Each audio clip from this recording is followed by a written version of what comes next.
to you and welcome. It's Thursday, 28th November 2024. Mental health is real. Seek help. End the stigma. On the news this evening, Governor Fubara says plot to ruin Christmas for civil servants failed. Former lawmaker Gogo Jaja criticizes Samehule-led assembly for repealing State Commission of Inquiry law. Port Harcourt resident accuses men in police uniform of kidnap. Rivers APP confirms over 30 cases filed against candidates in October local government polls. And on the foreign scene, Israel begins construction of new military dividing line across Gaza. I am Constance Irele Mega. We'll go on a commercial break. When I return, we'll bring you the details of the news. Do stay tuned.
Siminalayi Fubara says an attempt by his detractors to ruin the Christmas for civil servants in the state failed.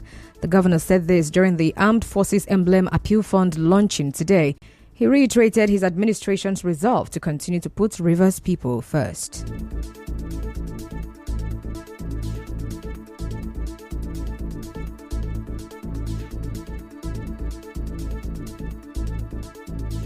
Some persons who have decided to be enemies of the state wanted us to experience a dark, or will I say black Christmas. But because we're determined to make sure that the interests of River State should be the first thing.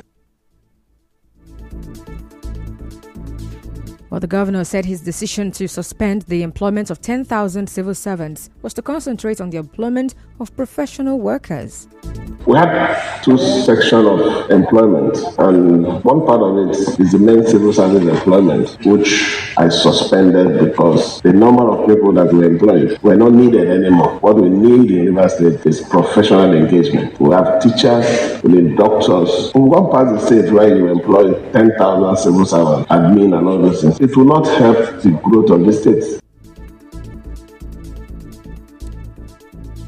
Well, Governor Fubara, however, promised to lift the suspension of the employment of civil servants in the state and also spoke on the scholarship for Rivers students. Employment. We're going to go to the general one later. On the issue of scholarship, the State government has not given the scholarship board any approval for scholarship yet, but there are some scholarship programs that we do. We do in PAMU, we also did recently Wigwage University. So if it's those ones, the process of selection, the State government has no hand in it. You have to pass the exam, be in the list 1 to 150. It's not because you wrote the exam, automatically you are qualified. There are processes. So if they didn't fall in between that number, they should be patient. When we start our own internal one, maybe the criteria might be different. Well, Governor Fubara also thanked the security forces for their cooperation with his government. Our correspondent reports that the governor announced a donation of 40 million naira to members of the Nigerian Legion, Rivers State Command. Meanwhile, former state lawmaker Tamunosisi Gogo Jaja says the decision of the Martin Amehule-led assembly to repeal the Rivers State Commission of Inquiry law is an attempt to assume executive powers. In an interview with our correspondent, Dr. Gogo Jaja, who is also a commissioner, said Martin Amehule and the 26 others are not legitimate members of the State House of Assembly to legislate on affairs of the state. He said the governor does not require legislative approval to gazette and implement the recommendations of a judicial panel of inquiry.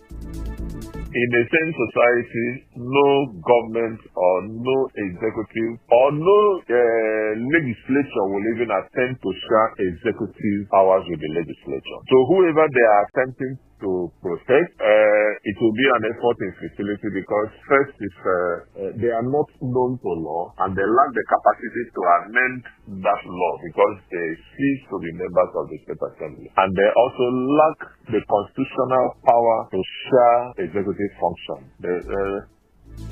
Well, recall that the Martin Amaewhule-led Rivers State House of Assembly said it passed the State Commission of Inquiry Bill 2024. The development aims to repeal the outdated Rivers State Commissions of Inquiry Law, Cap 30, Laws of Rivers State 1999, and reenact a new law to govern the holding of commissions of inquiry. Well, the bill was passed at the sitting of the House following a debate on the committee report presented by lawmaker Sylvanus Nwankwo on Wednesday. And the action of the Amaewhule-led House of Assembly comes 8 days after the Justice Ibiwengi Minakiri-led Commission of Inquiry that investigated the destruction in some local government secretariats ended its sitting. As you may know, the Commission of Inquiry was set up by Governor Fubara to investigate the destruction of some secretariats of local government or some local government areas after the 8th October local government election. Well, several persons were invited by the Commission of Inquiry, including the Minister of the FCT, Nyesom Wike, and some of his allies, who also did not honor the invitation. Away from that, Precious Chibunotu, widow of the late Chibunotu Wosu, has appealed to the police to stop harassing members of her family over his death. While speaking with our correspondent, Precious Chibunotu explained that her husband committed suicide on 11th October around 8 p.m. in Mbodo Alu, Ikwere local government area. On the 11th of October, he came back and I left him and went to the front. When I came back around 8 to knock on his door, he already hung himself. And I go and call his brother to come and see. We not see him. So I'm begging the police to stop harassing the family, stop harassing his brother. They are innocent. They did not kill him. He killed himself. Well, late Chibunotu's elder brother, Nduka Wosu, also added that no family member is responsible for his death. People are using this as an advantage to intimidate my family, to harass my family with police. Please, I'm begging the public to tell police stop harassing my family. Chibok killed himself. Nobody killed Chibok. No family member killed Chibok. Chibok killed himself because of frustration, drugs, taking drugs. He's a drug habit man. That's how Chibok died. Nobody can relate in Chibok's death. So police should stop harassing my family. Recall that the family had accused the investigating police officer handling the case of continuously harassing and threatening to arrest members unless they report to the police headquarters. Well, the police are yet to react to this. A resident of Rivers State, Ima Owaji Shadrach, has raised alarm over the presence of some men in police uniform in front of a commercial bank at Rumokoro. Mr. Shadrach, in an interview, narrated how his sister was kidnapped by the men in police uniform 2 weeks ago as she was about to enter the bank to deposit money, and he said she was released about 1 week later in Imo State after paying ransom. Just about crossing the road to go drop money, she was carrying a bag and they told her what is inside the bag. She was thinking they are police people. You said nothing, and when they opened, they saw money. The next thing she could find herself was inside the den of kidnappers. They blindfolded her. It's like they rubbed something on her face and carried her away. Nobody knows what they use her line and her ATM to do. They might have used it to transfer money from other persons they kidnapped. So she stayed there, and after they used the phone to call everybody they could call, that was how they just brought her to somewhere and throw her away. She realized that she's in Imo State and started begging, looking for transport, even naked. Mr. Shadrach is now urging other residents to remain cautious of individuals in police uniform who randomly stop people to conduct searches. It's a very bad experience. We just thank God that she survived it.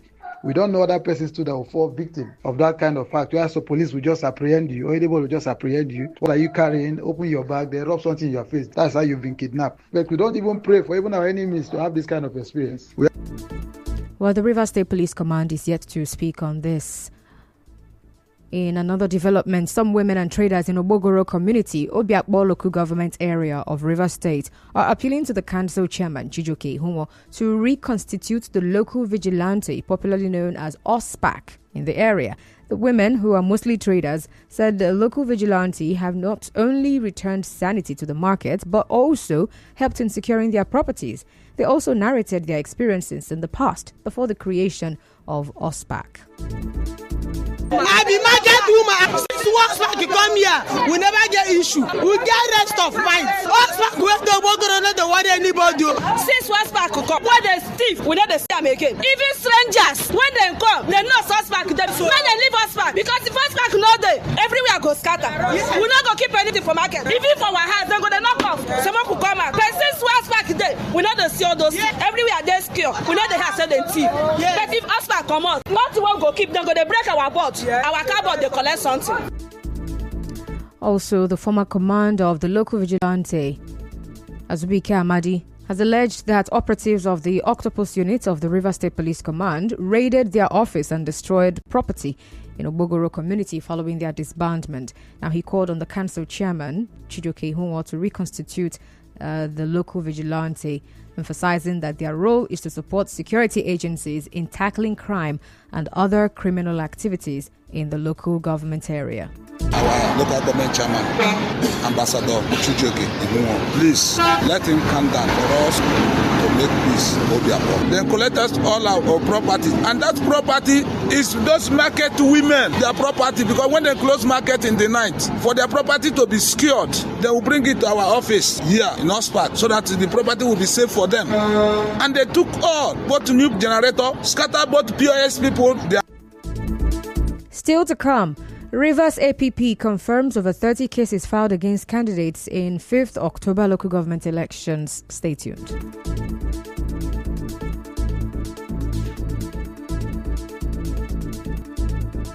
With gratitude and total submission to the will of Almighty God, we, the families of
Thanks for staying with us, and now to the rest of the news. The state legal advisor of the Action People's Party, APP, Henry Ekine, has confirmed that the party has received over 30 cases filed against its candidates in the 5th October local government election in Rivers State. Mr. Ekine said the party is ready to defend the victory given to it by Rivers people. The chairman of Ahoda West, Iyeko Ikporo, has presented a 2025 budget of over 4,340 million naira to the legislative arm of the local government council. The Ahoda West Council boss said the budget encompasses allocations for current expenditure, capital expenditure, and non-capital expenditure. Budget is 4,342,456,712 naira. From this, current expenditure is 2,328,576,729 naira. 2 kobo. Capital expenditure is 1,970,455,114 naira. 96 kobo. Reserve fund 1%. Mr. Ikporo said the budget is designed to fund projects that will impact all 12 wards in Ahoda West local government area. This budget, after its passage, in all the 12 wards of Ahoda West local government, and the projects signed in this budget are projects that will touch the lives of the people in our various communities that will be affected by this budget. I want to thank this House, audience, and the good people of our West government area for the opportunity given today to serve us. Elsewhere, the chairman of Eche local government area, Uzodimma Nwafo, has directed all tippers operating within roads in the area and those loading sand to stop operations from Sunday, 1st December. Dr. Nwafo, in a letter signed by his chief of staff, Jude Njoku, also invited all tipper operators for a crucial meeting at the council secretariat in Okehi on Monday, 2nd December by 10 a.m. He said the meeting is to interface and discuss operations and commercial activities within the local government area. Now, Mr. Nwafo also said the directive is compulsory for all tipper drivers, as any defaulter of the directive shall be banned indefinitely. The George Izungwa Foundation has commenced a 3-day free medical outreach at the Gateway International Church, Altar of Mercy Grounds, Obogoro, Port Harcourt. In a media briefing, the executive pastor of GIC, Matthew Aganra, explained the significance of the outreach.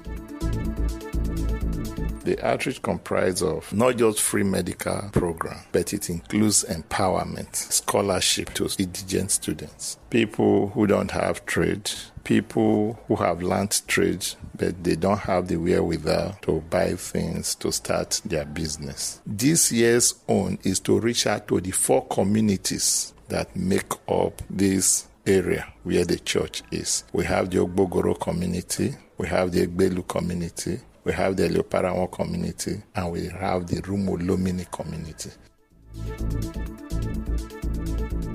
Now, speaking during the flag-off of the healthcare program, the Director, Medical Services, Rivers State Ministry of Health, Vincent Nwachukwu, who represented the Permanent Secretary, urged the public to take advantage of the ongoing George Izungwa Foundation outreach and desist from patronizing quacks. Dr. Nwachukwu also appreciated the clergyman and advised the people to also enroll for the Rivers State Contributory Health Protection Program initiated by Governor Siminalayi Fubara. People should avail themselves of the opportunity to benefit from what the church is doing. We wish that other organizations, not only the church, should borrow a leaf from what Gateway National Church is doing to give back to the society. They are doing well, and God will continue to give them the grace to do more. The Rivers State Ministry of Health and the Rivers State government as a whole has zero tolerance for quackery. The elderly, 60 and above, pregnant mothers, children under 5 can go to all registered health facilities in the state and get free medical care for any form of ailment. The government will pay for it. Some beneficiaries also commended the initiative. I think it's a very good initiative to help the poor, the needy, those that can't pay their bills. And I really know that we are going to achieve our main aim and purpose of being here. God will finish it for him and also bless him and take him higher in Jesus' name. I'm here today to take the free medical care concerning my eye from the foundation of George Uzunwa for me to bring out money to go and take care of myself. At least it will take me something. But since it's free, I will benefit a lot. May God bless you for the provision of the healthcare program.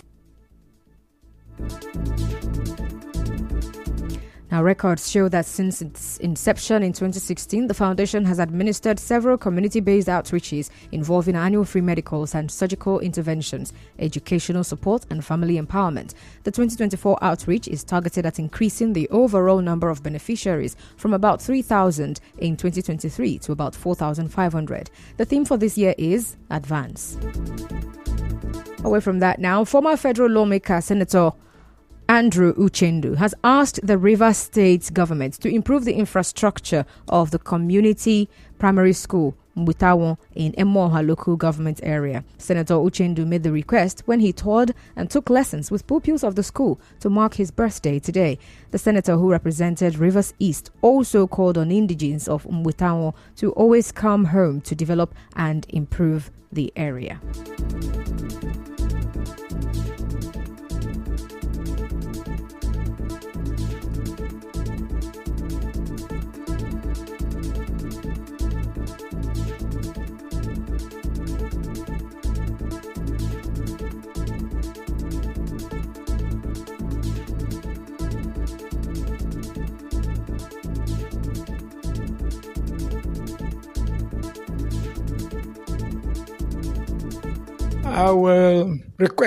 I will plead. The government has already done the more they did by building this primary school. But I have found out that the primary school building is accommodating both the primary school and the junior secondary. That's not really right. And the school is under some state of disrepair. And so I will be arguing a little bit more authoritatively if I now make some approaches to the government. Well, Senator Uchendu also spoke on why he marked his birthday at the community primary school Mbutawon, saying he wanted to inspire the children. In our code, I'm to say purchase clearance. I have not heard of it before. We drag this thing.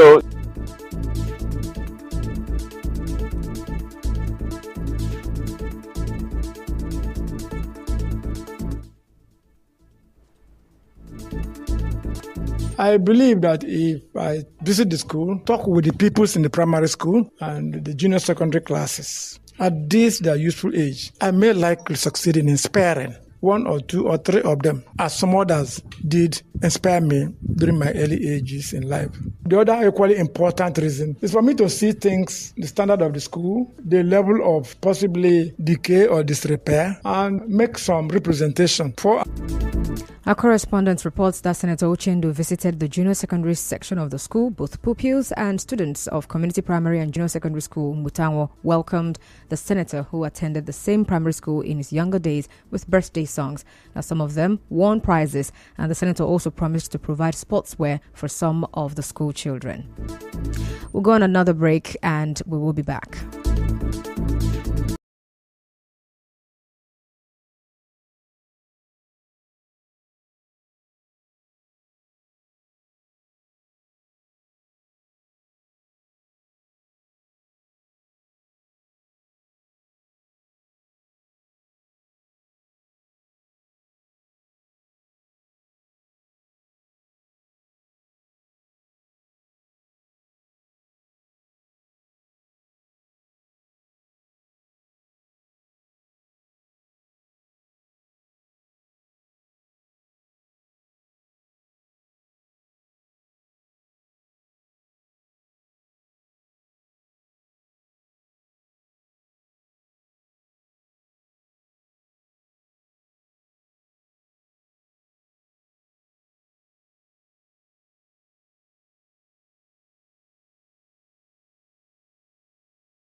Staying with us and on the international scene, satellite images studied by BBC Verify appear to show that Israel is creating a new military dividing line in Gaza, separating the far north of the Strip. And that's the news this evening, but before we go, let's take a look at the highlights. You heard that Governor Fubara says the plot by his detractors to ruin Christmas for civil servants has failed. And on the foreign scene, Israel has started construction of a new military dividing line across Gaza. The news was edited by Onyeka Chinwosu. To reach the news team, send an SMS or WhatsApp to 0808 721 7215. I'm Constance Irele Mega. Thank you so much for listening.